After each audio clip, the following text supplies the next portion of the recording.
act against oppression and corruption. We could add, extractive, exploitative actions also towards the earth, which can get us into paranoia or kind of anxiety or self-righteousness. How do we balance that with peaceful acceptance that we might not manage to save the world? I think you should venture the first response to that, sister.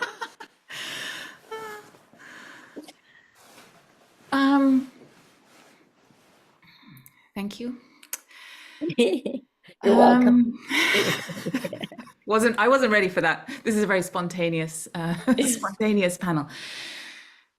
So, I'm a fighter, I think, by nature. I think self-righteousness is like one of the many seeds that we all have in us. I think it can easily be activated in me, as can paranoia, anxiety, but also a kind of sense of tension and pressure. Like, I want to use every moment of this life to help, and I want to choose my actions wisely. And I want to live for a future to be possible, and whatever that means.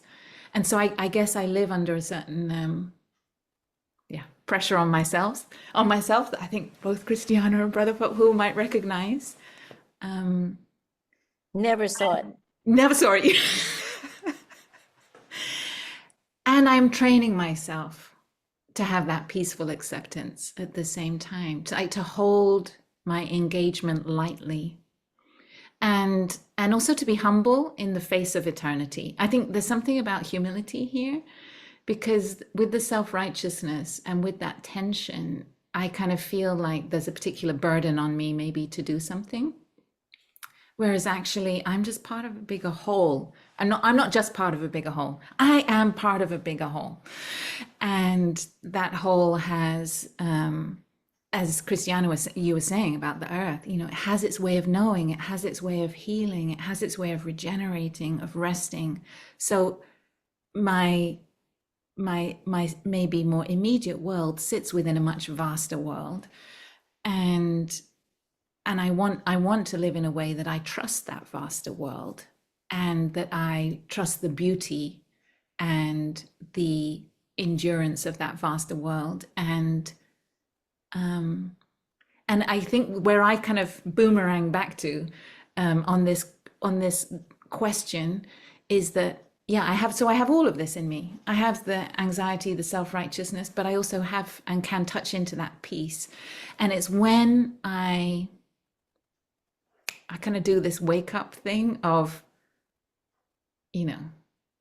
don't think that it's all about this lifetime, sister. Don't think that, because sometimes we can also overestimate our actions, which is also the hubris of kind of humanity.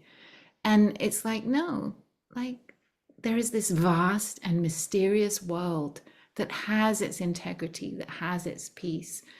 And when I touch into that, the boomerang is that I then catch myself not honoring in that, and not cherishing that by living deeply each moment.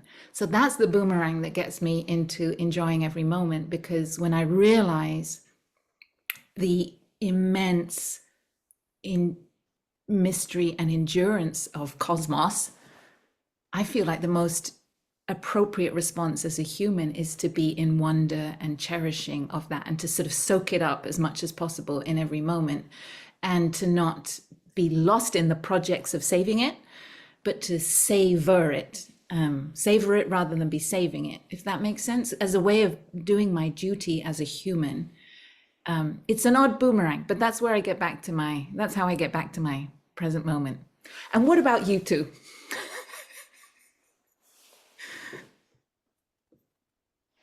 Bow to Brother Fafun. I think the only thing I would just add is not to overestimate, but also like don't underestimate our actions.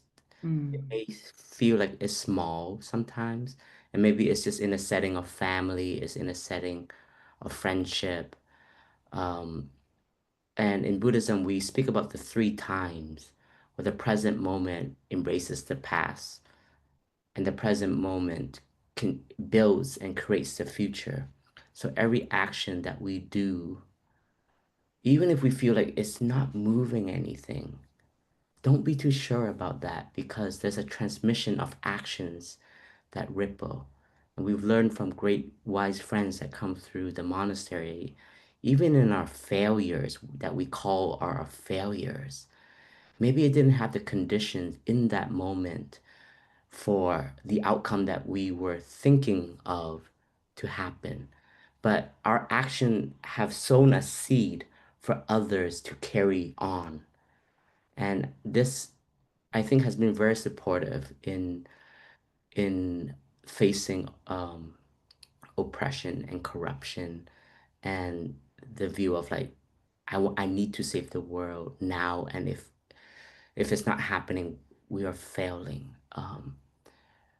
And to understand action much deeper than just what we can see right now. There are things we cannot see now, but through the words, through the actions, through the messages, it will ripple into the future.